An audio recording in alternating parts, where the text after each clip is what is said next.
Good afternoon. Today we'll be taking up we'll be continuing with our series of this scheduling algorithm. In the previous lecture, we have taken up first come first serve scheduling algorithm. Then we have taken a shortest seek time first algorithm. Now next we'll be taking up the scan algorithm.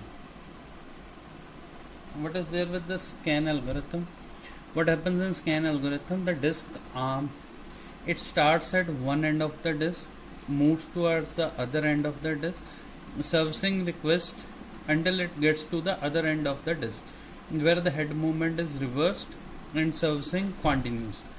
This is sometimes called elevator algorithm, because whenever we'll be drawing this diagram, it will be resembling an elevator. Clear? What is with the scan algorithm? Start at one point, move to the other end, servicing the request, then move to the other end until you encounter the end of the disk. So it will be more clear with the diagram. Suppose again we are taking up the same queue. Suppose again the head starts at 53. So we'll be seeing that how the scan algorithm works over here. Start with the 53.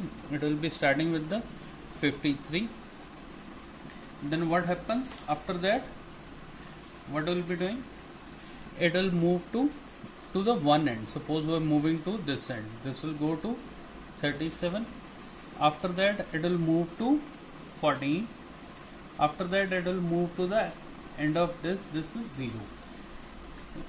It must be clear that 0 is not one of the requests of the queue, but we are moving to 0 because we are supposed to move till the end of the disk, and we are assuming that it is starting from 0 to 199. So even 0 is not one of the requests. We are moving to 0. Then it will move to the other part, servicing the request in between. Then comes 65. Then we have 67. Then we have 98. Then we have 122. Then we have 124. Then 180. 183. This 183. This is all the requests are processed in case of scan algorithm. Now what is the advantage with this? If you are asked to find out the total head movement, you can compute the head movement. It is 53 minus 37, this is coming out to be 16, plus 14 37, this is coming out to be 23. Then 14, then 0 to 65, this is 65, then 2, 67 to 98, this comes out 77, 87, 97, plus 31, this, then we have 24. Then we have 2 head movement from 124 to 183 to 124, this comes out to be 9. This is 7 minus 2, this is 5, this is 59. If you sum up this whole thing, what you will be getting? This is 23, 16, this is 33, 39, 39 plus 14, this is 53, this comes out to be 53, plus 65, this is coming out to be 33,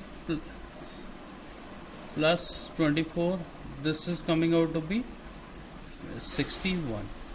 So if you sum up this whole thing, this is 53, 65, 33, 24, 61, this is 5, 3, 8, 3, 11, 11, 5, 6.